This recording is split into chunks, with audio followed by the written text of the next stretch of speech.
आपको याद है लॉन्गिट्यूडनल मैग्निफिकेशन का टाइप का क्वेश्चन किया था जिसमें हमने क्या देखा था कि कोई भी अगर ऑब्जेक्ट है, अगर वो प्रिंसिपल एक्सिस के अलोंग प्लेस्ड है, करवाया था ऐसा क्वेश्चन। ठीक है। तो इसकी जो इमेज फॉर्म होगी वो एक तरह की नॉन यूनिफॉर्म होगी। कैसे? क्योंकि ये आगे है बच्चों, थोड़ा आगे जाएगा तो साइज का क्या हो जाएगा, बड़ा हो जाएगा। ये पीछे तो उसका साइज क्या होगा बच्चे, छोटा होगा। तो मान के चलो ये पॉइंट मान के चलो ए है, ये पॉइंट बी है। तो जो नजदीक होता है, पहले बात तो ऑप्शन ई से भी चूज कर सकते, जो पोर्शन नजदीक होता है एफ के अलोंग जा रहा होता है उसका दूर बनता है। दूर बनता है तो बी कहाँ बनेगा, यहाँ बनेगा। ए कहाँ बनेगा बच्चे, यहाँ बनेगा। ए यहाँ बनेगा और बी यहाँ बनेगा। ठीक है। जो जितना ज्यादा नजदीक होता है उसका साइज ज्यादा बड़ा होता है, तो मतलब इसका साइज थोड़ा ज्यादा बड़ा होगा और इसका साइज क्या होगा बच्चे, होगा तो बड़ा ही। क्यों? क्योंकि सी और एफ के बीच में। यस और नो? तो इस टाइप के क्वेश्चन हम कर चुके थे। हमने हमने कैसे बोला था कि हम इसको मान लेंगे क्या, U1। तो इसको क्या क्या मान लेंगे बच्चे, U2। ऐसे ही फिर हम ये क्या निकालेंगे बच्चे, हम ये निकालेगा V2। और ये क्या निकालेगा बच्चे, V1। अगर इसका मैग्निफिकेशन निकालने के लिए भी आ जाए तो आपको क्या करना है, इन दोनों का डिफरेंस और इन दोनों का डिफरेंस का रेशो लेना है। इमेज डिवाइड बाय ऑब्जेक्ट का रेशो लेना है। वो निकल जाएगा आपका क्या, मैग्निफिकेशन निकल जाएगा। क्लियर हो गया? ऐसे तो निकालते हैं मैग्निफिकेशन, वहां पे हाइट लेते थे, यहाँ पे इसकी लॉन्गिट्यूडनल डिस्टेंस लेंगे। क्लियर हो गया? इस टाइप का क्वेश्चन पहले भी कर चुके हैं, तो जस्ट मैंने ओवरव्यू के लिए करवा दिया। ठीक है।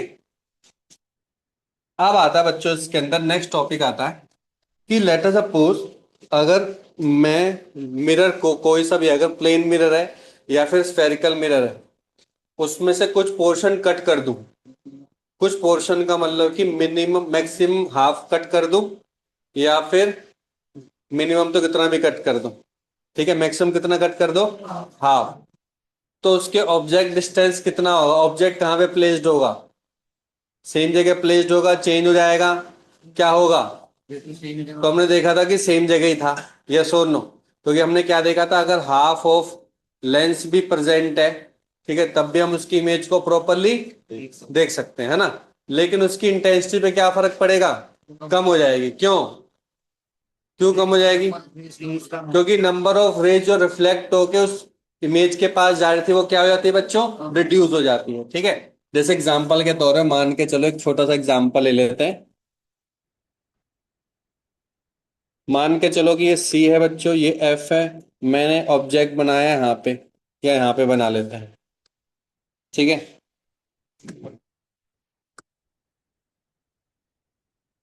तो सी से बियॉन्ड तो कहाँ बनेगा,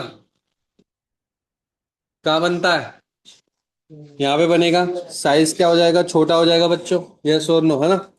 और लाइट कैसे जाएंगी, लाइट जाएंगी जो पैरेलल होगी वो कैसे जाएगी बच्चे, एफ से पास होके जाएगी।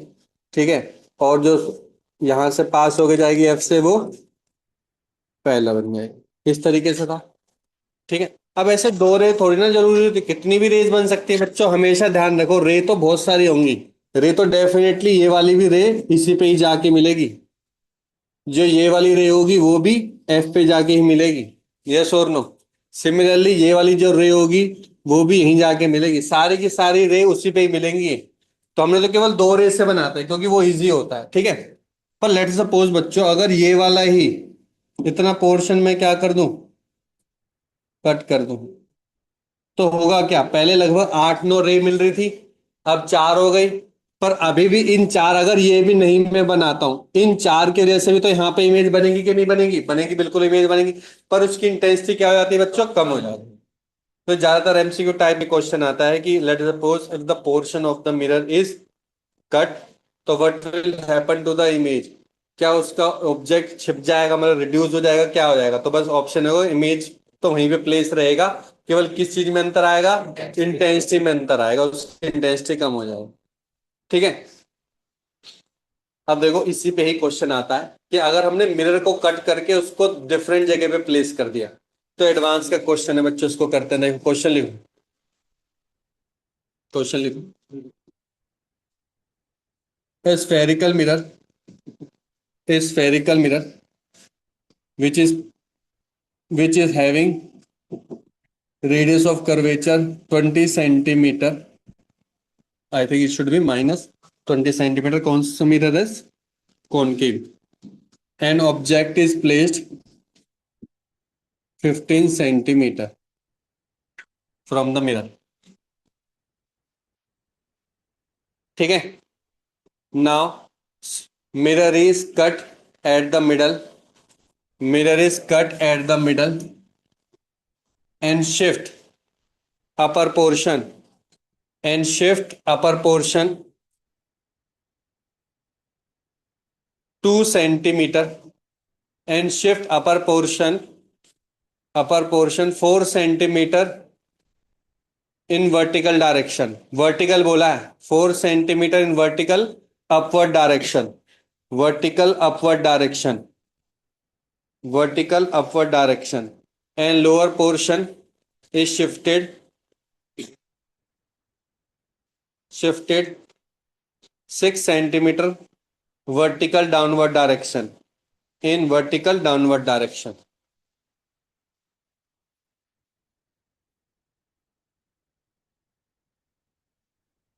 ठीक है. Then what will be the difference of image distance from two half mirror? What will be the distance between two images formed by these two half mirror? ठीक है, करें क्वेश्चन. क्वेश्चन सिंपल है, question में कुछ नहीं है. ठीक है, देखो मिरर फॉर्मूला तो एक ही है, एक ही तो कॉन्सेप्ट लगाना है. अब देखो है क्या बच्चों, ध्यान से देखो. अगर ये मेरी एक्स एक्सिस है, अगर मैं इसको क्या मान रहा हूं, ओरिजिन मान रहा हूं, तो ये मेरी क्या बन जाएगी बच्चों, वाई एक्सिस बन गई. मैंने उसको बीच में से कट किया पोल पे, है ना, तो होगा क्या बच्चों, मैंने कट किया और इसको मैं कहां पे ले गया बच्चे, ये मेरी कौन सी एक्सिस है, एक्स एक्सिस है. उससे मैं 4 सेंटीमीटर दूरी पे ले गया. केवल ऊपर ही उठाया मैंने, ना लेफ्ट गया हूं ना राइट गया हूं, केवल जस्ट ऊपर उठाया. कितने सेंटीमीटर, 4. नीचे वाले को कितना उठा दिया, नीचे लेके गया 6 सेंटीमीटर नीचे. बाकी कोई भी चेंजेस नहीं किए बच्चों. क्लियर हो गया. ऑब्जेक्ट को मैंने जहां पे पहले था वहीं पे ऑब्जेक्ट है बच्चों, ये मेरा ऑब्जेक्ट है. क्लियर है. यहां तक कोई डाउट तो नहीं, देख लो क्वेश्चन में पहले वाले पार्ट में और दूसरे वाले पार्ट में कोई चेंजेस तो नहीं है. क्लियर हो गया यहां तक. बस कट करके ऊपर नीचे, तो क्या और तो कोई फर्दर चेंजेस नहीं है. सर तो इसका जो पोल है और इसका पोल सेम रहेगा बच्चे, यस, पोल ये वाला पॉइंट और ये वाला पॉइंट पोल ही रहेगा. अब समझते हैं क्वेश्चन को. क्वेश्चन में क्या ट्रिक है, बहुत इजी है. अगर आप ध्यान से देखो, हर बार ऑब्जेक्ट मेरा पोल और सी के बीच में ही होता, मतलब उसी इमेजिनरी एक्सिस पे होता, लेकिन इस बार क्या हुआ, पोल वाली एक्सिस से नीचे आ गया ऑब्जेक्ट. अब बताओ कि अगर ये पोल एक्सिस है मेरी बच्चों ये वाली, तो उससे ऑब्जेक्ट कहां चला गया, नीचे आ गया. ठीक है. अगर आर मेरा कितना है बच्चे, -20 है, और ये कितना गैप है, आपने बताया था 4 सेंटीमीटर है. ठीक है, ये वाला. और एफ मेरा कितना निकल जाएगा बच्चे, -10 सेंटीमीटर. ऑब्जेक्ट डिस्टेंस कितना दे रखा था, -15 सेंटीमीटर. तो मैं क्या मैग्निफिकेशन निकाल सकता हूं, मैं निकाल सकता हूं मैग्निफिकेशन. मैग्निफिकेशन का फॉर्मूला मैंने आपको शॉर्टकट में बता रखा है, एफ यू अपॉन में एफ माइनस यू. यही होता है, यू नहीं आता.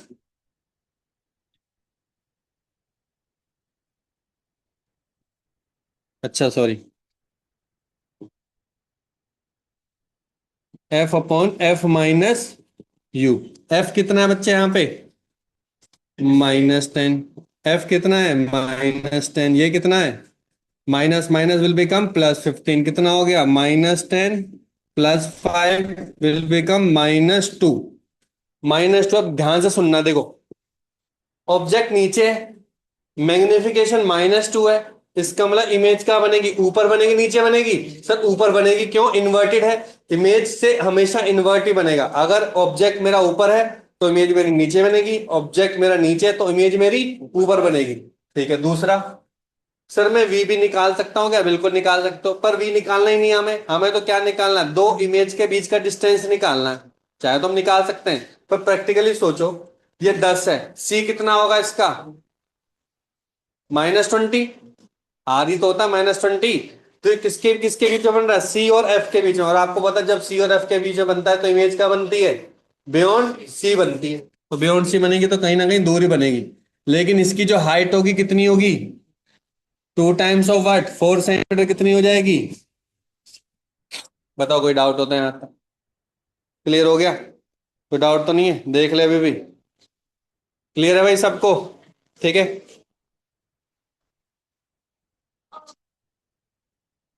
कैसे? ऑब्जेक्ट तो बेटा ये है ना। हाँ तो ऐसी कैसे रखा? हाँ ऐसे रखा है। देख ना पा रही तुम ये एरो किधर है ये? आंखें से आंखें कहाँ चली गई?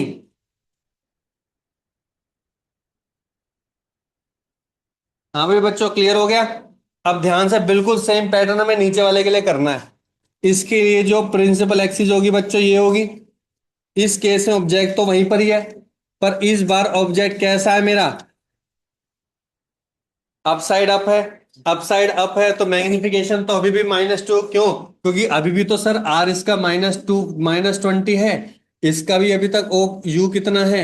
-15 है। सब कुछ तो सेम है। तो मैग्निफिकेशन भी क्या निकलेगी इसकी? -2 ही निकलेगी।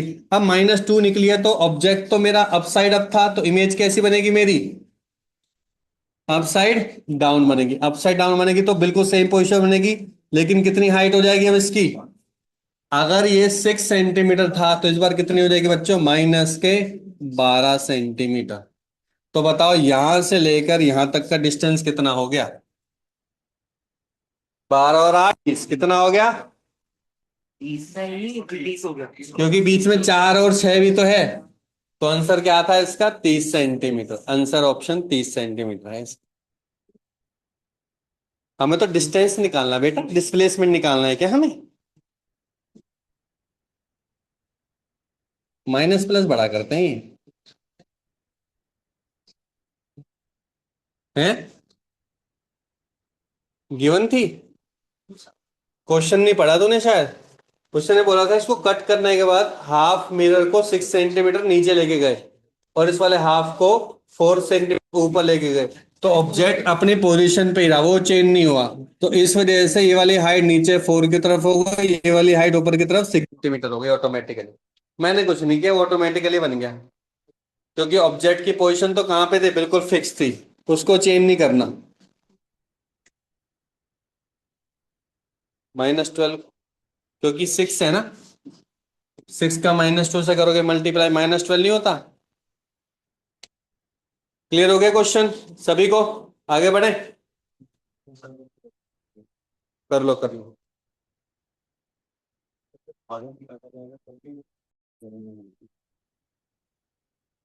नेक्स्ट टॉपिक है बच्चों आपका रिफ्रैक्शन ऑफ लाइट। ठीक है। क्या होता है रिफ्रैक्शन? Bending of light. शाबाश। क्यों होती है बेंडिंग ऑफ लाइट? है? क्या कह रहा? मीडियम की डेंसिटी चेंज हो रही है। मीडियम की किस चीज की डेंसिटी है ये? ऑप्टिकल डेंसिटी क्या होती है?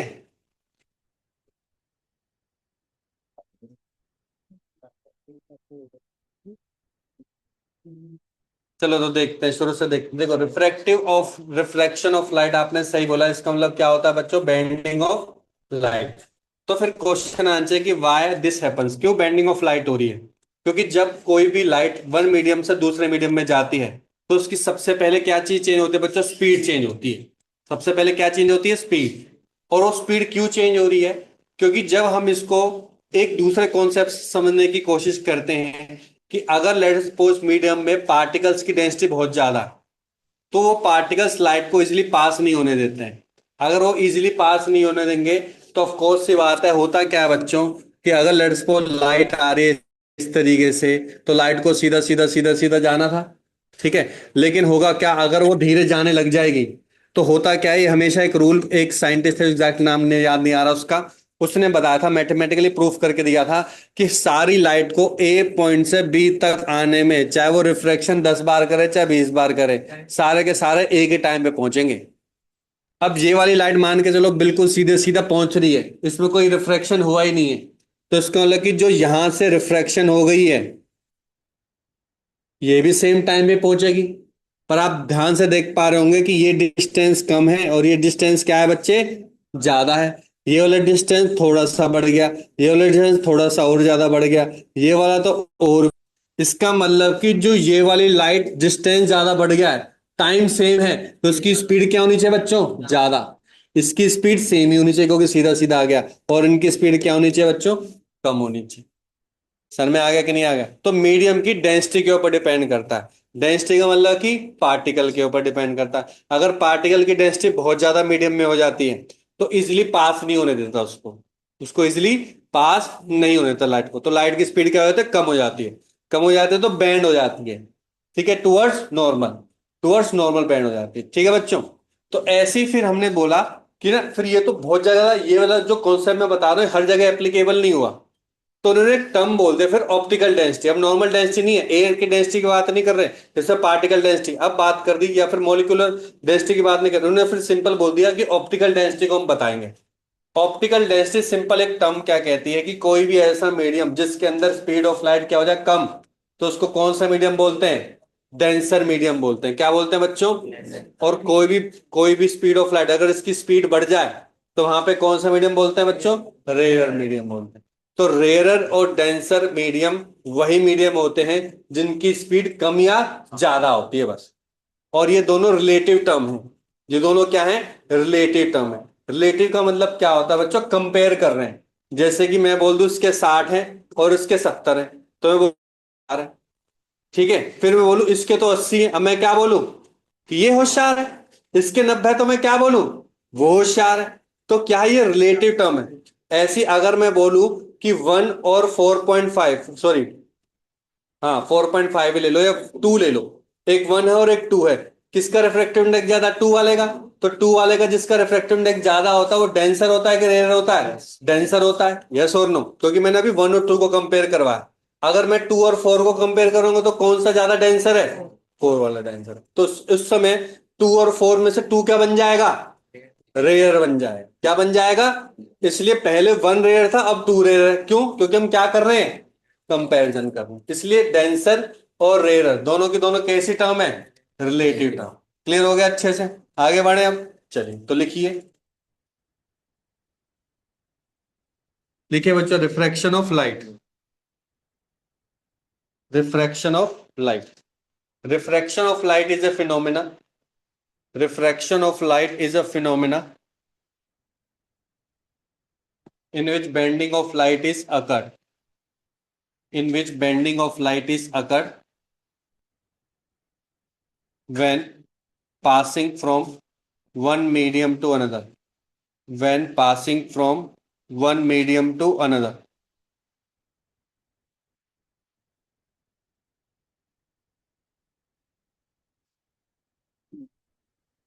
ठीक है। In the refraction of light, in the refraction of light, बच्चों क्या क्या चीज चेंजेस होती हैं, वेलोसिटी चेंज होगी और क्या होगी, स्पीड वेलोसिटी, और क्या चेंज होगी, वेवलेंथ चेंज होगी। फ्रीक्वेंसी भी तो चेंज होगी कि नहीं होगी, हैं? फ्रीक्वेंसी क्यों नहीं चेंज होती? सोर्स के ऊपर डिपेंड करता है, सोर्स चेंज होगा तभी फ्रीक्वेंसी चेंज होगी, करेक्ट। तो बिल्कुल करेक्ट, तो लिखो, in the refraction of light velocity and wavelength changes while traveling from one medium to another, while traveling from one medium to another। तो एग्जाम्पल के तौर पे बच्चों, जैसे कि मान के चलो ये मीडियम 1 है, ये मीडियम 2 है, ये इसका नॉर्मल है। नॉर्मल हम हमेशा वहीं पे बनाते हैं जहाँ पे लाइट इंसिडेंट करती है, तो लाइट इंसिडेंट कर रही है। ठीक है। मुझे नहीं पता कैसा है, पर सीधी जानी चाहिए थी, बैंड हो गई। सीधी जानी चाहिए थी बच्चों, बैंड हो गई। तो मान के चलो इसकी वेलोसिटी है कितनी, v1, λ1, f है। तो याद करो डायग्राम बनाया था, यहाँ पे क्या हो जाएगा, v2, λ2 और f2 क्या बन जाएगा, f। f2 नहीं, क्या बन जाएगा, f। Frequency does not change.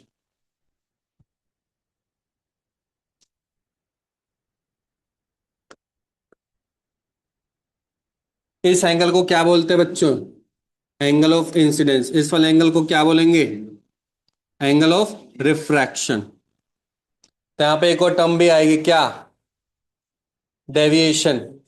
अब देखो सीधा सीधा जाना था, और ये एंगल, ये वाला एंगल कौन सा हो गया, एंगल ऑफ डेविएशन।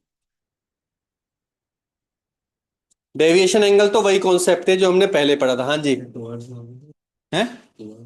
हाँ ये सही कह रहा है, ये टुवर्ड्स नॉर्मल होगा। तो गलत बनाया मैंने, या सोनो गलत बनाया कि नहीं बनाया, क्यों नहीं बनाया गलत मैंने, क्योंकि मैंने अभी तक डिफाइन ही नहीं किया मीडियम वन क्या है, मीडियम टू क्या है। पर ये देखो इसके बाल सिग्नल नहीं जा रहे हैं, सिग्नल नहीं जा रहे हैं, सिग्नल, बाल हटा पहले वहां से, बाल हटा। हाँ कटवाइए उनको अगली क्लास में। अगर अगली क्लास में थर्सडे को नहीं कटे हुए मिले, वहीं से वापस चला जी, याद दिलाना में। ठीक है। अगर इसके बाल कटे हुए नहीं मिले, देख ले यहां तक रहने चाहिए बिल्कुल, माथा क्लियर।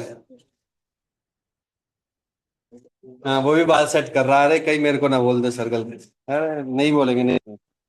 चल, चलो तो बच्चों अब करेंगे क्या, नेक्स्ट क्या है, लॉज ऑफ रिफ्रैक्शन। हाँ ये मोशन में है, शाबाश, वेरी गुड, वेरी गुड।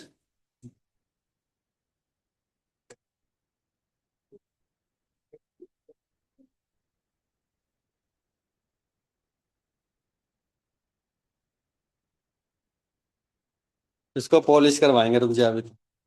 बच्चों लॉज ऑफ रिफ्रैक्शन में पहला लॉ तो बिल्कुल ही सेम है, बस वहां पे रिफ्लेक्शन की जगह रिफ्रैक्शन आ जाता है। कैसे, दोबारा सुनो। ये कहता है कि मीडियम वन है और मीडियम टू है बच्चों। ठीक है। ये इसका क्या है, नॉर्मल है।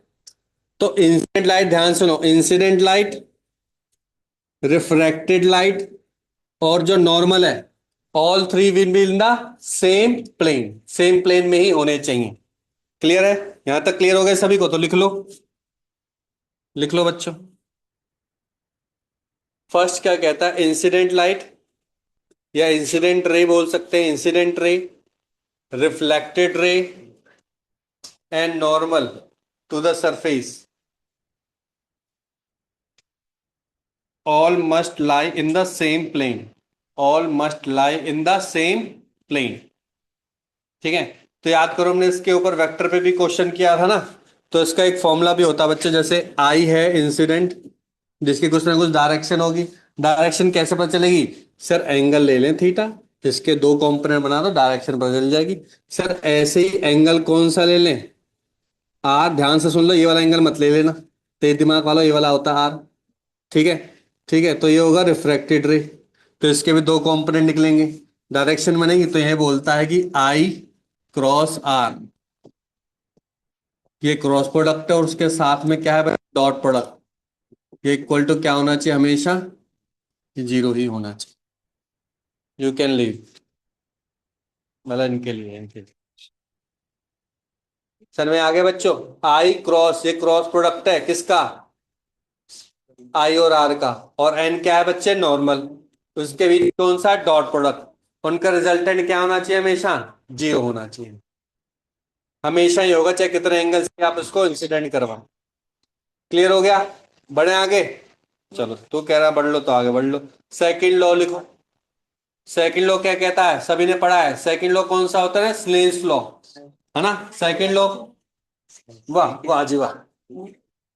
ऐसा नहीं है, लिखो, द रेशो ऑफ, लिखो बच्चों, the ratio of sine of angle of incidence, sine of angle of incidence,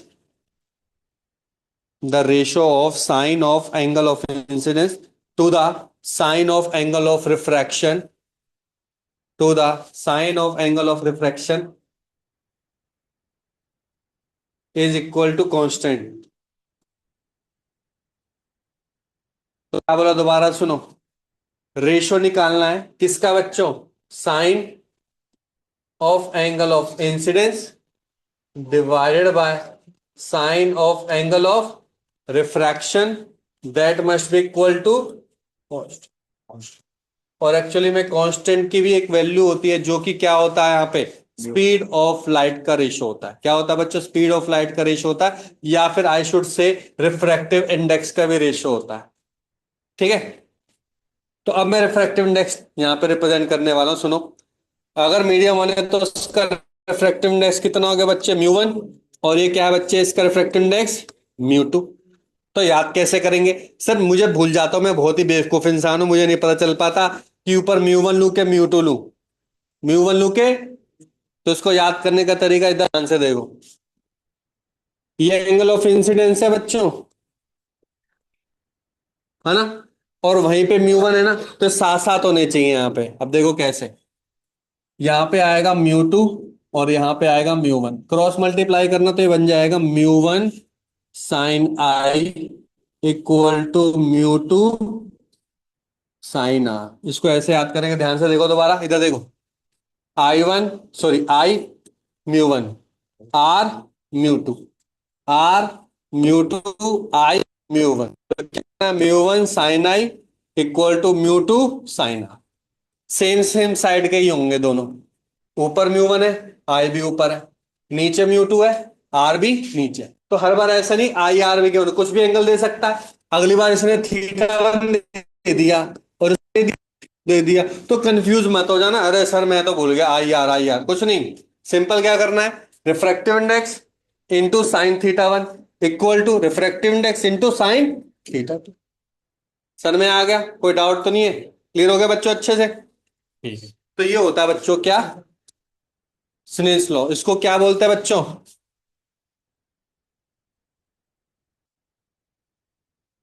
तरीका याद रखोगे फॉर्मूला याद करने का? ये भैया समझ लो बिल्कुल बेस फॉर्मूला है, और बहुत ज्यादा इंपॉर्टेंट फॉर्मूला है बच्चों, ये सबसे ज्यादा इंपॉर्टेंट फॉर्मूला यही है। क्लियर हो गया? सर में आ गया अच्छे से? बहुत जगह यूज होगा आगे जाके ये वाला फॉर्मूला। ठीक है, बहुत क्वेश्चन में आता है ये वाला फॉर्मूला यूज करना। ठीक है, तो अभी देखेंगे जब यूज करेंगे तो तब पता भी चल जाएगा आपको। ठीक है, बहुत जगह यूज करेंगे इसको। इसको हम प्रिज्म में भी यूज करेंगे बहुत बार। ठीक है, जब भी एक मीडियम से दूसरे मीडियम में जा रहे हैं तो यही फॉर्मूला यूज करेंगे बार बार। ठीक है बच्चों, क्लियर हो गए यहां तक? इसको एक और तरीके से भी कई बार रिप्रेजेंट करते हैं, ध्यान से देखो। इसको ऐसे भी लिखते हैं कई बार, ध्यान से देखो। इसको लिखते हैं म्यू टू, क्योंकि म्यू टू ऊपर है, और यहां पे नीचे लिख देंगे वन इसके। ठीक है, इसको बोलते हैं रिलेटिव रिफ्रैक्टिव इंडेक्स। रिलेटिव का मतलब क्या बताया था? कंपैरिजन। कंपैरिजन को हम दो को क्या ले रहे हैं बच्चों? रेशो ले रहे हैं। तो कई बार इसको इस फॉर्म में लिखते हैं म्यू टू और नीचे वन, तो डायरेक्ट लिख के क्या करना है? Mu two by mu one, mu two by mu one. जैसे मैंने ऐसे लिखा, mu air divide by G glass, तो इसको कैसे लिखेंगे? Mu air divide by mu glass. बस सिंपल है, समझ में आ गया? इसको इसको हम लिखते कैसे, इसको बोलते कैसे? इसको बोलते हैं air with respect to glass. लिख लो, रिफ्रैक्टिव इंडेक्स ऑफ एयर, इसको बोलते हैं बच्चों refractive index of air with respect to glass. Refractive index की वैल्यू वन से कम हो सकती है क्या? सबसे मिनिमम वैल्यू कितनी होती है उसकी? वन ही होती है, या फिर वन से ज्यादा हो सकती है। बात क्लियर है? लेकिन रिलेटिव रिफ्रैक्टिव इंडेक्स की वैल्यू वन से कम हो सकती है क्या? क्यों नहीं हो सकती? कैसे?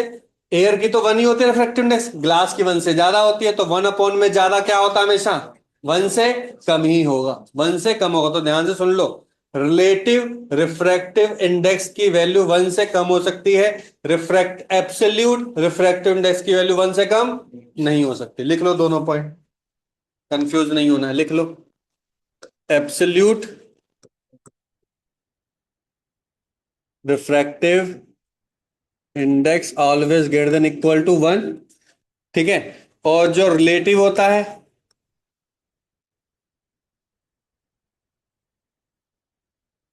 मैं बस इसको इतना बोलना चाहूंगा, ये क्या होता है? नॉन नेगेटिव होता है।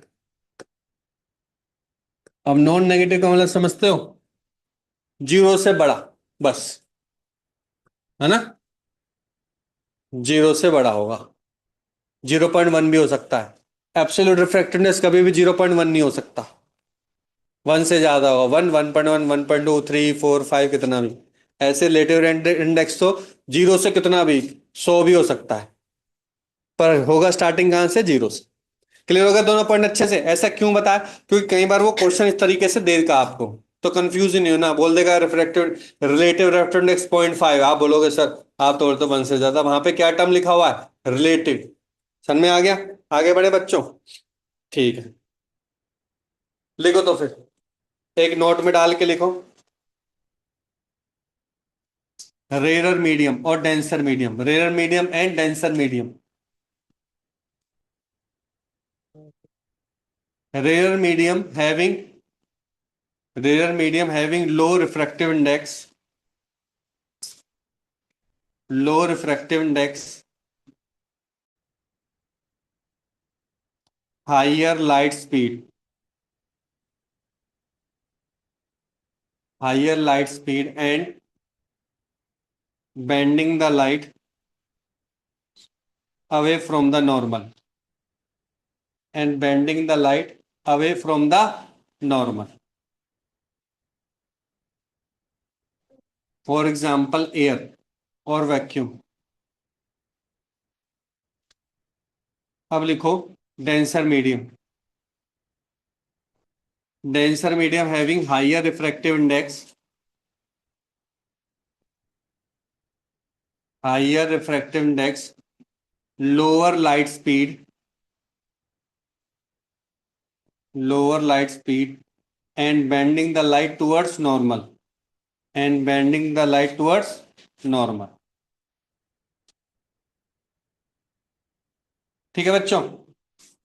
तो एक बार मैं जो दोबारा डेफिनेशन बताओ। हाँ भाई, क्या थी डेफिनेशन? तो बता भाई, रिफ्रैक्टिव इंडेक्स की डेफिनेशन क्या होती है? एब्सोल्यूट रिफ्रैक्टिव इंडेक्स की डेफिनेशन क्या होती है?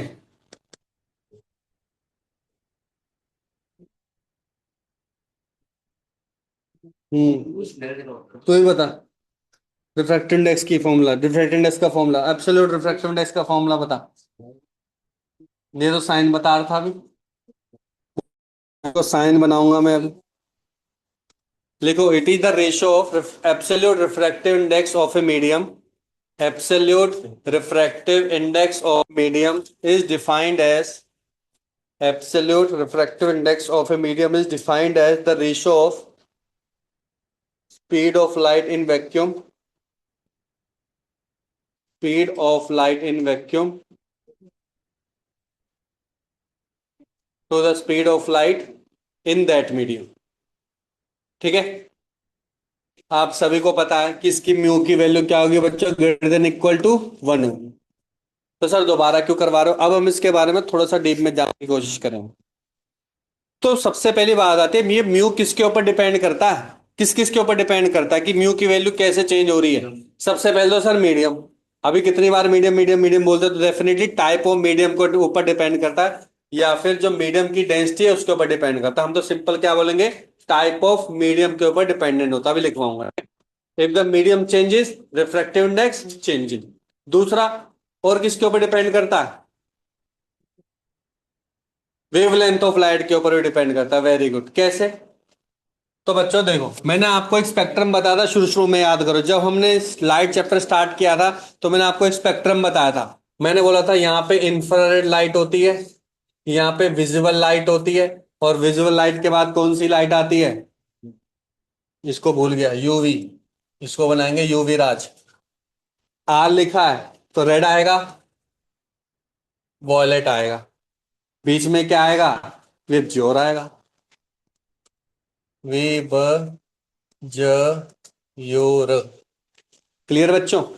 जैसे जैसे हम इस साइड में जाएंगे, तो हमारी क्या होती है? फ्रिक्वेंसी बढ़ती है। फ्रिक्वेंसी क्या होती है बच्चों? इंक्रीज करती है। तो वेवलेंथ क्या करेगी बच्चों? डिक्रीज करेगी। यहां तक बात क्लियर है?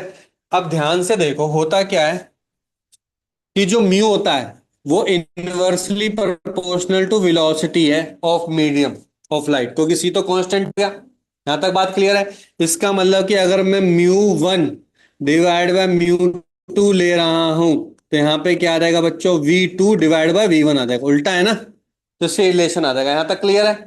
अब सर आपने एक और फॉर्मूला भी बताया क्या, कि V इक्वल टू क्या होता है बच्चों, लेमडा एफ होता है। एफ कभी भी चेंज नहीं होता है क्योंकि वो किसके ऊपर डिपेंड करता है, सोर्स के ऊपर।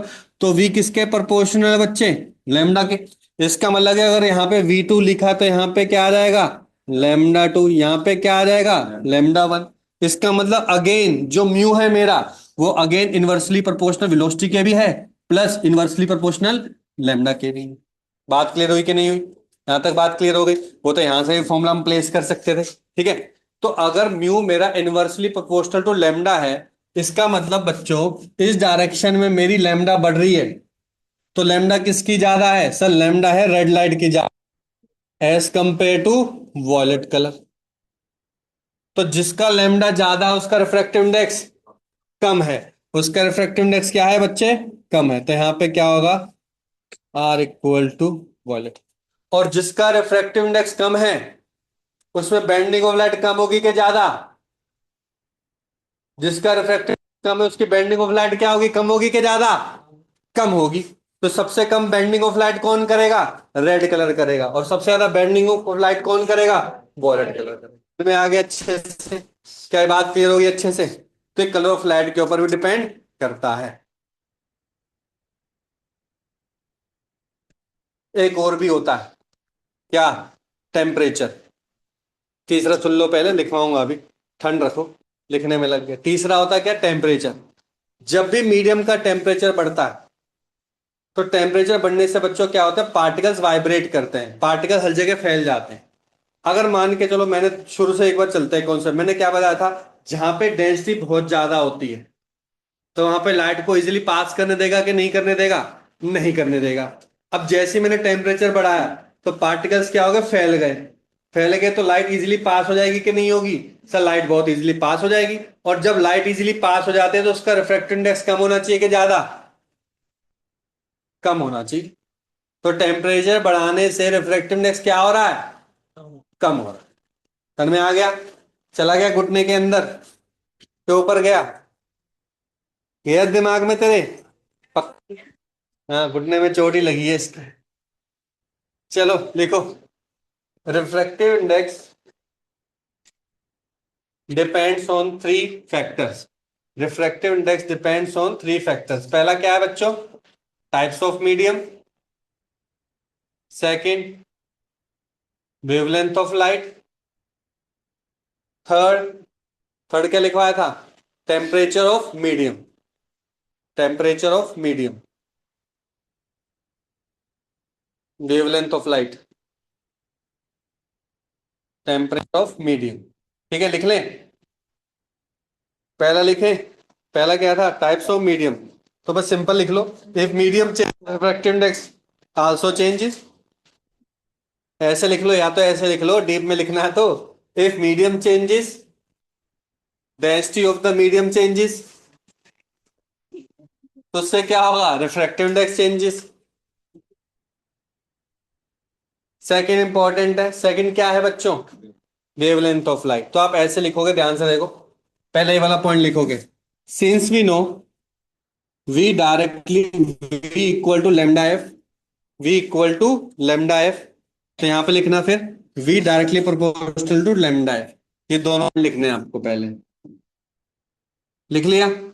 उसके बाद लिखना कि mu directly proportional to 1 upon में वी होता है, तो इसके विधि क्या होगा, 1 अपॉन में लेमडा हो जाएगा।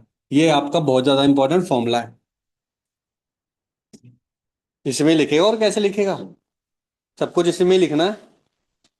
ठीक है, पहले ये लिखना है, फिर ये लिखना है, फिर ये लिखना है। उसके बाद लिखो विब ज्योर, कैसा भी लिखना है तुम्हें, ऐसा लिखना है, ऐसे लिख लो, विब ज्योर। तो मुझे बताओ, इस डायरेक्शन में जाऊंगा तो वेवलेंथ मेरी कम होगी कि ज्यादा, वेवलेंथ कम होगी क्योंकि रट्टू तो होता है, रट्टू तो होता है ना, इसने डायरेक्शन, डायरेक्शन देख रहा है, कलर नहीं देख रहा। वेवलेंथ क्या होगी? ज्यादा। तो इस डायरेक्शन में म्यू क्या होगा? कम। यस और नो? है ना? तो किसका ज्यादा होगा रिफ्रैक्टिव इंडेक्स? ये दोनों पॉइंट लिखने हैं आपको इसके नीचे। क्लियर हो गया? हमेशा ध्यान रख लो, रेड लाइट को बस ध्यान रखो। रेड रेड कलर की जो वेवलेंथ होते हैं वो बच्चे कम होती है। रेड कलर की वेवलेंथ क्या होती, सॉरी, रेड कलर की वेवलेंथ क्या होती है? ज्यादा होती है। क्या होती है? ज्यादा। और जिसकी ज्यादा वेवलेंथ होती है ना बच्चों, वो इजीली पेनिट्रेट भी कर जाता है। तो इसके एडवांटेज क्या है? जो इजीली पेनिट्रेट कर पाएगा मीडियम में भी, तो दूर से दिखाई दे जाता रेड इसलिए। ठीक है, तो इस तरीके से याद कर लो, रेड की वेवलेंथ क्या होती है? क्या होती है? क्या होती है? तो वॉलेट उसका उल्टा है, वॉलेट की क्या होगी? सर में आ गया? याद रखोगे? रेड रेड सी दिखाई देता है तुम्हें? नहीं दिखाई देता? रेड आसमां तो दिखाई देता है? दिखाई देता है? बस तो फिर वही याद रखते। गाना गाना भी स्टार्ट कर दिया क्या? डांस के साथ साथ गाना भी गाना स्टार्ट कर दिया। उठा लो जी, उठा लो।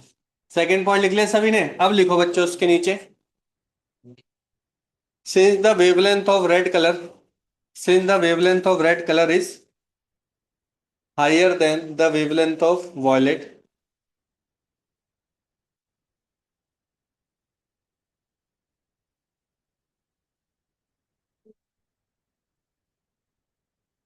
so violet color will bend more as compared to red color. Violet color will bend more as compared to red color. तीसरा क्या था बच्चों? टेम्परेचर लिखो। if the temperature of the medium increases if the temperature of the medium increases, particles in the medium expand.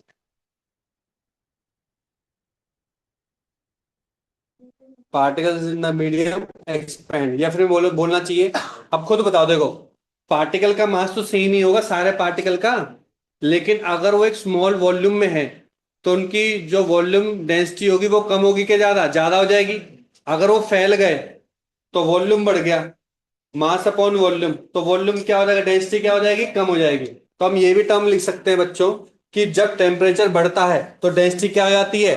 कम हो जाती है। Density क्या हो जाती है? कम हो जाती है। स्मॉल वॉल्यूम में डेंसिटी क्या होती है? ज्यादा। ज्यादा वॉल्यूम में डेंसिटी क्या होती है? कम। आपने खुद भी 9th क्लास से पढ़ा, मास अपॉन वॉल्यूम। वॉल्यूम बढ़ने से डेंसिटी क्या हो जाएगी? कम। लिख सकते हैं वन मोर पॉइंट इसी में ही, क्या लिखा था कि टेम्परेचर बढ़ने से density will be decrease, density will be decreased. Now light will be easily pass through that medium. Light will be easily pass through that medium. और आपको पता है, जब इजीली पास हो जाएगा तो उसका रिफ्रैक्टिव इंडेक्स कम होना चाहिए कि ज्यादा? है? कम होना चाहिए। तो refractive index of that medium should be less. तो टेम्परेचर के बढ़ने से रिफ्रैक्टिव इंडेक्स क्या होता है बच्चों? कम हो जाए। आगे बढ़े अब। कोई समस्या? वॉल्यूम कैसे फिक्स हो जाएगा? अगर कंटेनर भी फिक्स है, मान के चल, टेम्परेचर तूने बढ़ा दिया, पहले तो पार्टिकल कहीं एक जगह होंगे ना, लेकिन टेम्परेचर तूने देखा नहीं, पार्टिकल हर जगह फैल जाएंगे। हम तो कंटेनर में इसलिए रखते हैं क्योंकि हम ये मान के चलेंगे हम आउटसाइड से कुछ ले ही नहीं रहे हैं। अगर तूने आउटसाइड से भी एनर्जी लेने लग गया, फिर तो मैथमेटिकल कैलकुलेशन थोड़ी सी टफ हो जाएगी ना, क्योंकि बाहर का भी टेम्परेचर है, अलग से तू हीट भी दे रहा है। समझ में आ रहा है कि नहीं आ रहा? चलो तो आगे बढ़े बच्चों। थके तो नहीं हो? चलो तो पहला लिखो। पहला क्या? When light passes from denser to rare medium. Denser to rare medium. ठीक है, ऐसी है रैंडम।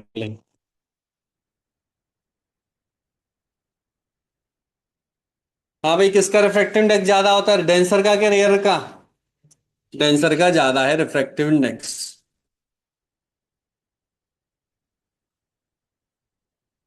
और अगर डेंसर का ज्यादा है रिफ्रैक्टिव इंडेक्स रेयर का, और हम डेंसर टू किस में जाते हैं बच्चों? रेयर में जा रहे हैं, तो होगा क्या?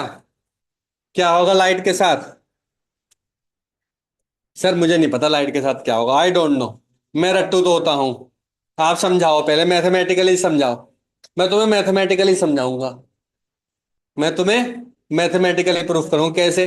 आप सभी ने स्नेल्स लॉ पढ़ा है? क्या कहता है स्नेल्स लॉ? देखो, ये आई है, मुझे नहीं पता आर का है, पर आर तो होगा कहीं ना कहीं। ठीक है, तो लिखते हैं, देखो, mu 1 sine I1, sorry I equal to mu 2 sine R. ठीक है बच्चों, साइन आर किसके बराबर हो जाएगा? साइन आर बराबर हो जाएगा म्यू 1 बाय म्यू 2 साइन आई। यहां तक क्लियर है? तुम मुझे बताओ, पहले से ही बोल दिया म्यू 1 बड़ा है म्यू 2 से, तो इसकी वैल्यू 1 से कम होगी किससे ज्यादा? 1 से ज्यादा वैल्यू होगी। अगर इसकी 1 से ज्यादा वैल्यू, तो एंगल आर, आपको पता है साइन की वैल्यू जीरो से बढ़ने पर, थीटा बढ़ने पर वैल्यू बढ़ती है। जैसे साइन 0 0 होता है, साइन 30 1/2 होता है, तो वैल्यू बढ़ती रहती है। एंगल के बढ़ने से थीटा की वैल्यू बढ़ेगी, या फिर थीटा के बढ़ने से वैल्यू बढ़ जाएगी, दोनों के दोनों डायरेक्टली प्रोपोर्शनल होते हैं। इसका मतलब कि अगर वैल्यू बढ़ रही है, तो आर क्या होगा? बढ़ेगा। आर बढ़ने का मतलब कि नॉर्मल से एंगल मेजर करते हैं, तो आई से ज्यादा होगा, आई से कम होगा? आई से ज्यादा होगा। और आई से ज्यादा मतलब कि अवे फ्रॉम नॉर्मल हो जाए। सर में आ गया? अवे फ्रॉम नॉर्मल हो जाएगा। क्या बात क्लियर हो गई? क्या बात अच्छे से क्लियर हो गई? मैथमेटिकली हम वहां से ही बोल सकते हैं, अदरवाइज आपको पता है डेंसर टू रेयर जाने में अवे फ्रॉम नॉर्मल हो जाता है। इस वाले एंगल को क्या बोलेंगे? इस वाले एंगल को आर, और इस वाले एंगल को, और यहाँ पे जो डेविएशन होगा उसकी वैल्यू निकाल सकते हैं हम। सर क्यों नहीं निकाल सकते? देखो, ये एंगल आई है, तो ये भी एंगल कितना होगा बच्चे? आई होगा। आर माइनस आई कर दूंगा तो डेल निकल जाएगा। आर माइनस आई।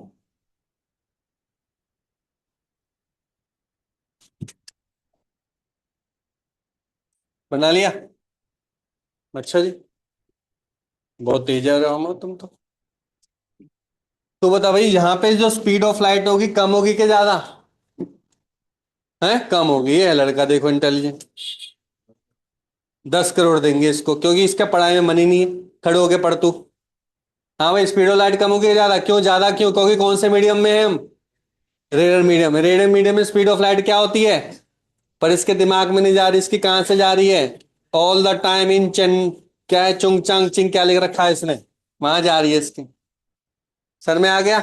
हमेशा ध्यान लगाना है, 24 24 आवर्स पढ़ाई में ध्यान होना चाहिए तुम्हारा। सेकंड लिखो, रेयर टू डेंसर।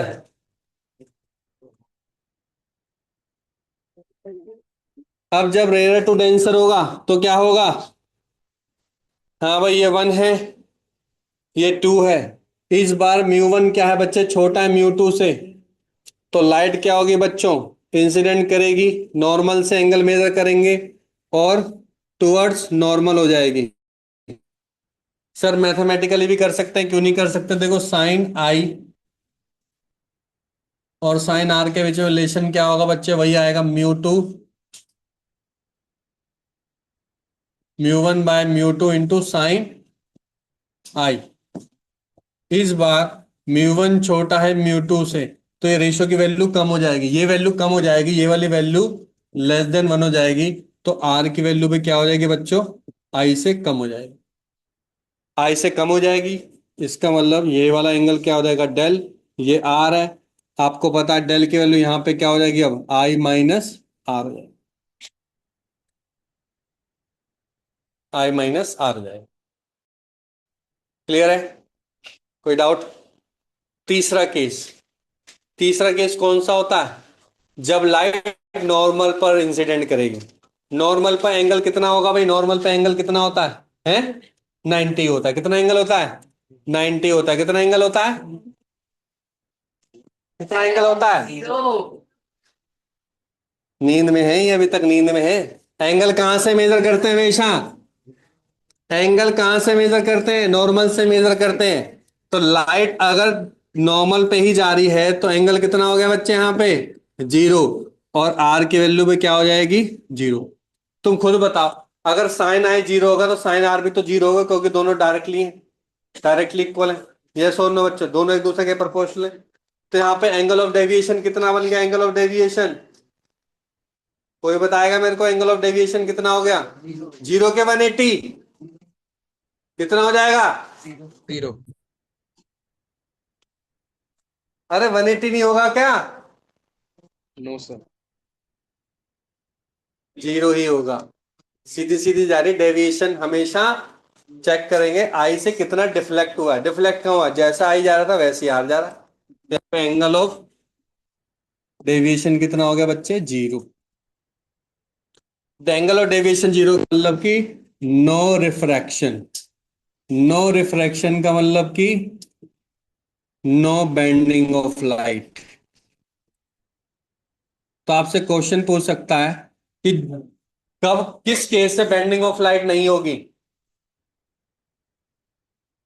है जब लाइट इंसिडेंट करे किस पे? नॉर्मल पे। दूसरा केस क्या हो सकता है? जब दोनों के दोनों मीडियम सेफ रिफ्रैक्टिव इंडेक्स के हों। खुद सोचो, अगर दोनों के दोनों मीडियम, इसमें तो कुछ भी हो सकता है, इट डजेंट मैटर, यहां पे कुछ भी हो सकता है बच्चों। वन है, टू है, ये डेंसर हो सकता है, रेयर हो सकता है, रेयर हो सकता है, डेंसर हो सकता है, क्योंकि नॉर्मल इंसिडेंट करना है, नॉर्मल पे ही आ जाएगी, उससे फर्क नहीं पड़ेगा। लेकिन अगर आप ऑब्लिकली इंसिडेंट करवा रहे हो, ऐसे ऑब्लिकली, इसको बोलते हैं ऑब्लिकली इंसिडेंट करवाना, ये होता है नॉर्मल। ऑब्लिकली इंसिडेंट करवा रहे हो और दोनों में मीडियम की वैल्यू क्या है बच्चे? सेम है। तो वहां पे क्या होगा आपका? रिफ्रैक्टिव, सॉरी, वहां पे बेंडिंग ऑफ लाइट नहीं होगी। वहां पे बेंडिंग ऑफ लाइट क्या होगी बच्चों? नहीं होगी। समझ में आ गया यहां तक? ठीक है। तो देयर आर टू केसेस लिख लो। No bending of light, no bending of light when first light is incident at normal, light is incident at normal. Second, both medium have, both mediums have same refractive index, both mediums have same refractive index। ठीक है। तो एक question करते हैं बहुत ही बढ़िया। जो ये क्वेश्चन करेगा उसको 10 रुपए मिलेंगे।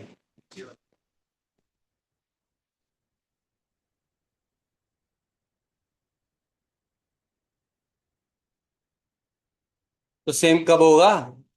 जब दोनों मीडियम सेम होंगे तभी तो सेम होगा। आगे बढ़े, बढ़े आगे। ये आपका क्या है बच्चों? ग्लास है। ये पूरा अंदर क्या है बच्चे? ग्लास का बना हुआ है ये। ठीक है। मैं अभी लाइन नहीं मार रहा हूं क्योंकि मैं नहीं चाहता हूं, क्योंकि इसके अंदर डायग्राम होगा। ठीक है। ग्लास,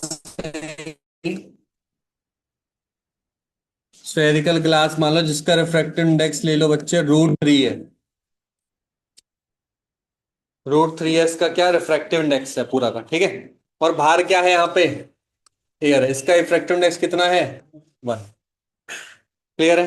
ठीक है। क्वेश्चन क्या है, ध्यान सुनो। लाइट इंसिडेंट कर रहा है यहाँ पे, इसका सेंटर होगा बच्चों। सेंटर से रेडियस के बीच में हमेशा अगर मैं लाइन जॉइनिंग बना दूं तो एंगल हमेशा क्या होता है बच्चों? 90 डिग्री ही होगा। ठीक है। तो एक तरीके का नॉर्मल की तरह बिहेव कर रहा है। किसकी तरह बिहेव कर रहा है? नॉर्मल की तरह बिहेव कर रहा है। तो मैंने लाइट को इंसिडेंट करवा दिया बच्चे यहाँ पे, और नॉर्मल पे ले लिया मैंने एंगल कितना? 60 ले रहे हैं। 60 ही इजी रहेगा, 60 ले लेते हैं। ठीक है। क्लियर हो गया? चलो तो पहले थोड़ा इसको डिस्कस करते हैं। एयर से ग्लास में जा रहे हैं। एयर से मतलब कि कैसे कैसे जा रहे हैं? रेयर टू डेंसर जा रहे हैं। जब भी हम रेयर टू डेंसर जाते हैं तो लाइट क्या होता? लाइट क्या हो जाती है? बेंडिंग तो होगी होगी, पर किसके बेंडिंग होगी? Towards normal. नॉर्मल ये है तो उसके टुवर्ड्स हो जाएगी, मतलब इसके पास जाने की कोशिश करेगा। यस और नो? जाना इसको सीधा चाहिए था पर नहीं गया, बैंड हो गया। बैंड हो गया तो इसके अंदर तो बिल्कुल, अगर मीडियम सेम है तो बिल्कुल सीधा सीधा ट्रेवल करेगी कि नहीं बच्चों? यस और नो? यस सर, सीधा सीधा ट्रेवल करेगी। अब दोबारा मीडियम चेंज हो रहा है कि नहीं हो रहा है इस पॉइंट पर? इस मीडियम पर फिर मीडियम क्या हो रहा है? चेंज। अब हम से कैसे मीडियम में जा रहे हैं? अब हम जा रहे हैं डेंसर टू, बाहर जा रहे हैं रेयर मीडियम में। ठीक है। तो उसका नॉर्मल कैसे बिहेव करेगा? नॉर्मल मैंने कैसे बताया था सर? नॉर्मल बताया था सेंटर से उस पॉइंट तक ले लो, प्योर हमेशा क्या होता है बच्चों? 90 डिग्री होता है। सर ये आंसर तो आ गया। नॉर्मली हो गया। और बना देंगे। यस और नो, है ना? अब तुम बताओ, अब जब टकराएगी तो क्या हो जाएगा? अब हम कहां से जा रहे हैं? Denser to rare, away from normal, away from normal मतलब दूर चली जाएगी, दूर चली जाएगी। क्या ये बात क्लियर होगी सबको? क्या ये बात बच्चों क्लियर हो गई? अब मेरे को इसमें बहुत सारे एंगल निकालने हैं। पहला निकालना, देखो एंगल ये वाला, R1। वैसे तो एंगल ऑफ इंसिडेंस है, इसको मैंने थोड़ी देर के लिए क्या मान लिया, R2। आपको पता है, जब लाइट बाहर निकलते है तो उसको एक एंगल बोलते हैं, कौन सा? Angle of emergence. Sir answer बताऊं? हाँ जी, बोलो क्या कह रहे हो? सर आंसर 60 डिग्री क्लॉकवाइज है। 60 डिग्री क्लॉकवाइज है, हाँ। क्लॉकवाइज है, पता नहीं यार, देखना पड़ेगा। एंगल ऑफ डेविएशन देखो, पहला एंगल ऑफ डेविएशन क्या होगा बच्चों? ये वाला होगा। ये कितना है? Δ1। ठीक है बच्चों। दूसरा क्या है बच्चे? सीधा सीधा जाना था, अवे हो गए यहां से, ये कितना हो गया? Δ2। हाँ जी गुरु जी, क्या कह रहे हैं आप? कौन सी? ये वाली? ये वाली, हाँ ये वाली। क्यों हो जाएगी? पहले किसने बोला है? अरे ग्लास लैब होती है वो ग्लास लैब में आएंगे। तूने कहाँ से सुना? तूने मन में ही सुना किसी के? मन मन पढ़ लेता है क्या तू? चल, चलो एक मनी बाबा बन जाओ एक। चलो आ जाओ इधर। हैं? आप हम बता सकते हो, वेरी गुड। कितना आएगा? 30 डिग्री आ रहा है। सर कैसे निकालें? बच्चों वही फॉर्मूला लगाना है। कौन सा? स्नेल्स लॉ लगाना है। कौन से पॉइंट पर? ए पॉइंट पर स्नेल्स लॉ लगाना है, एक बी पॉइंट पर स्नेल्स लॉ लगाना है बच्चों, ठीक है? ए पॉइंट पर स्नेल्स लॉ लगाओ। ए पॉइंट पर स्नेल्स लॉ लगाओगे तो फॉर्मूला क्या है? ध्यान से देखो, क्या था formula? Mu 1 sine I equal to mu 2 sine R. हमेशा तैयार रखना बच्चों, सुन रही है? म्यू 1 कितना है बच्चों? इस मीडियम, जिस मीडियम में है उसी मीडियम का एंगल होना चाहिए। तो मीडियम में ये वाला है तो एंगल भी ये वाला लेंगे, तो यहाँ पे बन जाएगा बच्चे 1, और यहाँ पे बन जाएगा sin 60। इस तरीके से करना है, ठीक है? अब चले गए हम अंदर वाले मीडियम में। अंदर वाले मीडियम में एंगल R1 है, और उसी मीडियम में रिफ्रैक्टिवनेस कितना है? म्यू 3 है। तो यहाँ पे आ जाएगा म्यू 3, और यहाँ पे आ जाएगा एंगल। कोई डाउट यहाँ तक? बात क्लियर हो गई? sin 60 की वैल्यू √3/2, ये √3 sin R। sin R की वैल्यू कितनी होगी? 1/2। कौन से एंगल पर होती है?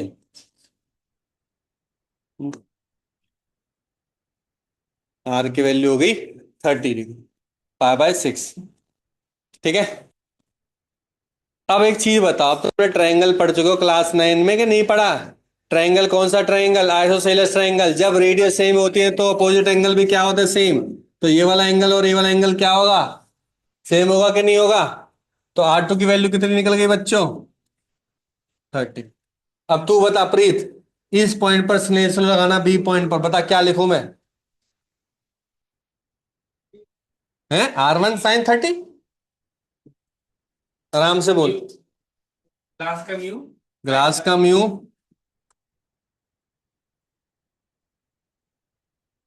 sin 30 sin 30 is equal to mu air mu air. Sign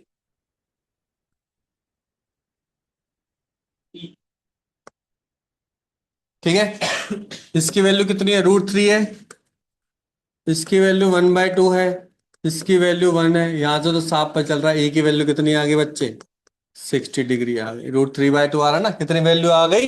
60 degree आ गई। क्लियर है? अब एक चीज बता, ये सीधी लाइन थी, ये 60 था।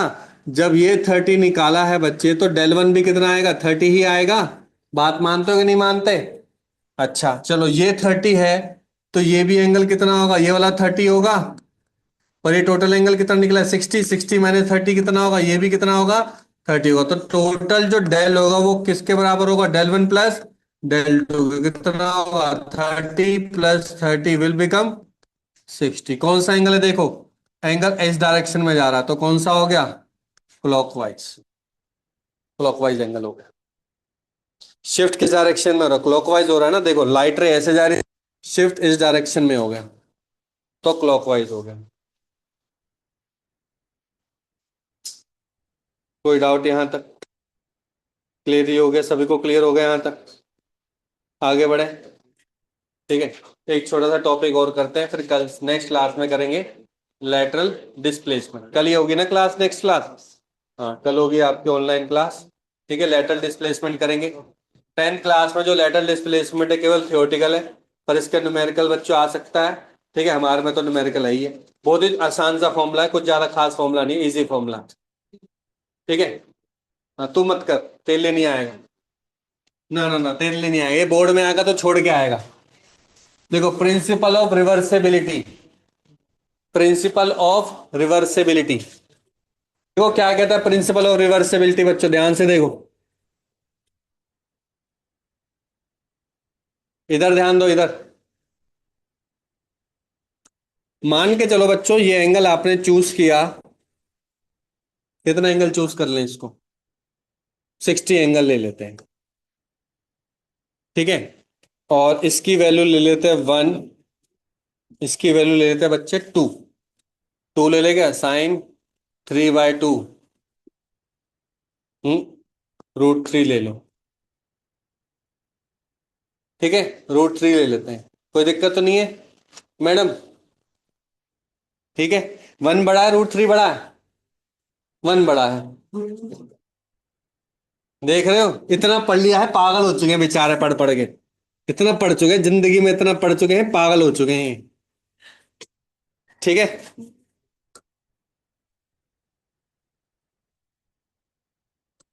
तो ऑफ कोर्स सी बात है बच्चों, कौन से मीडियम से कौन से मीडियम में जा रहे हैं हम? रेयर टू डेंसर में जा रहे हैं, तो सही बनाया मैंने? कोई दिक्कत तो नहीं है? ठीक है। अब मैं तुम्हें समझाना चाहूंगा, उससे पहले मैं साइन आर की वैल्यू निकालना चाहूंगा।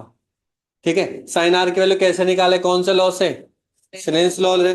मैंने क्या बोलता, 1 को मल्टीप्लाई कर दो एंगल से, साइन साइन 60। यहाँ पे आ जाएगा √3, यहाँ पे क्या आ जाएगा, साइन आर। ये किसकी वैल्यू होती है बच्चे, √3/2। यहाँ पे √3, और यहाँ पे क्या आ जाएगा बच्चों, साइन आर। मेरे ख्याल से सभी को पता आर की वैल्यू कितनी आएगी? क्या है? तो मत बनाइए। तू देखता रह, क्या चल रहा है, मूवी चल रही है, धुरंधर चल रहा है, कौन चल रहा है यहाँ पे?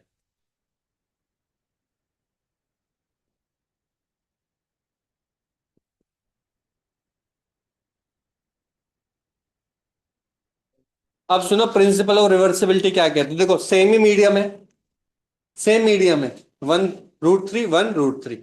लेकिन जब मैंने 1 से √3 में इंसिडेंट करवाया था, अब मैं √3 से 1 में इंसिडेंट करवाने की कोशिश कर रहा हूं with same angle of R. R की वैल्यू कितनी थी, 30 थी ना? तो बिल्कुल रिवर्स पाथ ले रहा हूं बच्चों, मैं रिवर्स पाथ ले रहा हूं। कुछ भी चेंज नहीं किया, बस मैंने डायरेक्शन चेंज कर दी बच्चों। तो मैं इसकी एंगल ऑफ इंसिडेंस निकालना चाहता हूं, मुझे नहीं पता क्या आएगा, पर मैं किस कौन से लॉ से निकाल सकता हूं? स्नेल्स लॉ से। स्नेल्स लॉ क्या कहता है, देख स्नेल्स लॉ क्या कहेगा। अदिति स्नेल्स लॉ लगाओ। हाँ, स्नेल्स लॉ लगा के दिखाओ, क्या कैसे लगाएं? तुम आई आई करते रहना। 1 × sin i =√3 × sin 30। ठीक है, sin 30 की वैल्यू कितनी होती है? अब बात तो एक ही है। क्या हो गया? अच्छा अच्छा, ले ओ हो, ले भाई ले, आर ले ले, आर ले ले, आर ले ले। इतने कंफ्यूजन, तो वेरिएबल है। साइन 30 की वैल्यू 1/2। साइन आर की वैल्यू होगी √3/2। बच्चों क्या कौन सी वैल्यू पे होता है? 60। मतलब कि बाहर निकल जाएगा, यस और नो? देखना दोनों के डायग्राम, अगर डायरेक्शन हटा दो तो सेम नहीं है क्या? यस और नो? इसी को क्या बोलते हैं, प्रिंसिपल ऑफ रिवर्सिबिलिटी। कैसे, ध्यान से देखो। मैंने आपको समझाया था, एक टर्म समझाई थी, μ2 1 समझाया था। इसका मतलब क्या होता है बच्चों, μ2/μ1। μ2 अगर नीचे वाला मैं मान के चल रहा हूं, तो ये क्या निकल जाएगा बच्चे, √3/1 निकल जाएगा। यस और नो? निकलेगा कि नहीं निकलेगा? सर क्यों नहीं निकलेगा? यहां पे देखो, यहां पे देखो ध्यान से, यहां पे क्या निकलेगा, यहां पे मान के चलो क्या बन गया अभी ये। इसको मान के चलो वन। इसको क्या मानता है यहाँ पे। इसको टू माना था ना यहाँ पे। और इसको क्या मानता मीडियम वन। अब ये क्या बन जाएगा मीडियम वन, क्योंकि जहां पे इंसिडेंट कर रहा है ये क्या बन जाएगा मीडियम टू। वन से जा रहे हैं किस में, टू में। तो क्या बन जाएगा ये mu two by mu one. Mu to कितना है वन, और ये कितना है बच्चे √3। यस और नो। ध्यान से देखो दोनों का रिलेटिव रिफ्रैक्टिव इंडेक्स क्या होता है, रिवर्स होता है हमेशा। क्या होता है हमेशा, रिवर्स में होता है। दोनों का मल्टीप्लाई हमेशा क्या निकल के देगा, वन वैल्यू ही निकल के देगा। सर में आ गया। तो प्रिंसिपल ऑफ रिवर्सिबिलिटी ये कहता है कि अगर कोई भी रे जिस एंगल पर इंसिडेंट करवाती है तो रिफ्रैक्टिव हो जाती है। उसी रिफ्रैक्टिव एंगल से अगर मैं इंसिडेंट करवा दूं तो जिस एंगल से आपने इंसिडेंट करवाया था उस एंगल पे वो रिफ्रैक्शन हो जाएगा, उल्टा हो जाएगा। जस्ट केस क्या हो जाएगा, उल्टा हो जाएगा। क्या ये बात क्लियर होगी अच्छे से। ठीक है, तो एक क्वेश्चन करके जाते हैं यहां से। लिखो।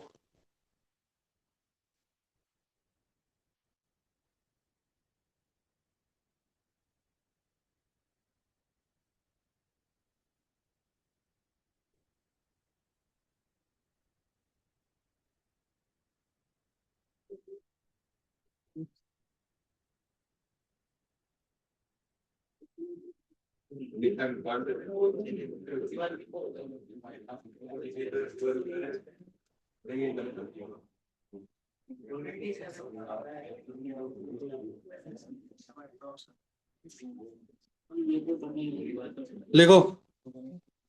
Find the find the angle of refraction and deviation. Find the angle of refraction and deviation if light passing through vacuum to water। Vacuum to water. बताएंगे बताएंगे। वाटर का सुन लो बच्चों, क्वेश्चन वैसे तो ज्यादातर गिवन ही रहता है। इसकी वैल्यू कितनी होती है, 4/3 होती है। ग्लास की कितनी होती है, ग्लास की होती है 3/2। जनरली एग्जाम में गिवन होता है, पर मैंने तो वाटर लिया अभी। ठीक है, वैक्यूम से वाटर में जा रहा। वैक्यूम कैसा मीडियम है, रेयर रेयर टू डेंसर जा रहा है। तो क्या होता है यहाँ पे, रेयर टू डेंसर में क्या होता है away from normal towards normal. Away from normal 10 crore, 10 crore जितवा दो उसको। ठीक है, क्लियर हो गया। हमें एंगल आर निकालना है, पर एंगल तो अटपटा सा दे रखा है 53 ये रखा है, इनको पता है। तुम्हें ध्यान देखो, इधर देखो ध्यान से। सर आर जब तो भी सेवन। एंगल जाए, देखो इधर से ध्यान से देखो। एंगल 53 है, एंगल 53 होगा, ये तो 90 होगा बच्चों, है ना। और ये एंगल कितना होगा, ये होगा 37। तो ट्रायंगल लॉ को फॉलो कर दिया इसने। हमने एक टर्म पढ़ा है, एंगल किस अपोजिट साइड जो होते हैं वो बड़ी होती है, जितना बड़ा एंगल उतनी बड़ी साइड। तो भाई 90 बड़ा, तो 90 के साइड वाली क्या होगी, अपोजिट साइड बड़ी होगी, हाइपोटेन्यूज से बड़ा ही होगा। और 53 37 से बड़ा है, इसका मतलब कि ये साइड क्या होती है बच्चों, बड़ी होती है। It will be bigger size, it will be smaller size. ऐसा भी नहीं कि 37 इधर भी आ सकता है। तो ध्यान देना, 37 के सामने ये वाला स्मॉलर, ये 53 के सामने वाला लार्जर। तो एक एंगल को पकड़ लो 53, उस हिसाब से सारे सोल्व कर दो। ठीक है, अब हमेशा हाइपोटेन्यूज इस केस में 5 आता है, और 5 केवल एक केस में आ सकता है, जब 3 और 4 हो। 3 का स्क्वायर प्लस 4 का स्क्वायर का अंडर रूट क्या होता है बच्चों, 5 होता है। तो तुम बताओ, हाँ ये फिक्स है। तो यहाँ पे क्या आएगा, 4 आएगा, क्योंकि 3 से बड़ा है। और ऑफकोर्स यहाँ पे क्या आएगा बच्चे, 3। हो गया। एक याद कर लो, दूसरा याद 37 वाला तो ऑटोमेटिकली हो जाएगा। होगा कि नहीं होगा, 53 याद कर लो, 37 हो जाएगा। अब लगाते हैं क्या, स्नेल्स लॉ। क्या लगाएंगे, हाँ भाई तो बता, स्नेल्स लॉ लगा रहा हो, कैसे लगाएंगे। साइन आई, शाबाश। अब तो बता क्या क्या है इसके अंदर, म्यू 1 कितना है। शाबाश, ये लड़का इंटेलिजेंट है, इसको देंगे 10 करोड़ रुपए। ये अभी तक सोने में लगा पड़ा हुआ है, तो सॉरी सॉरी बोलता रही हो। एग्जाम बीत जाएगा। सॉरी सॉरी बोलता रही हूँ। साइन 53, साइन क्या होता है? साइन अभी पूछा था, तभी क्लास में पहले पूछा था। अपॉन एंगल के सामने वाला परपेंडिकुलर, 4/5 क्या बन गया बच्चे? sin 53। ये 4/3, यहाँ पे बन गया sin r। 4 से 4 कैंसिल, sin r बराबर हो गया 3/5। तुम बताओ 3/5 क्या होगा? 3/5 साइन में 3/5 37 एंगल हो जाएगा। कैसे? 37 के सामने वाला परपेंडिकुलर, ये बन जाएगा sin 37। आर की वैल्यू कितनी आ गई बच्चों? 37। फिक्स वैल्यू है। सर में आ गया बच्चों, फिक्स वैल्यू होती है। Clear everyone? सर में आ गया अच्छे से? तो सुन लो, अभी क्या करना है, रुक जा रुक जा, ठंड ठंड रखो।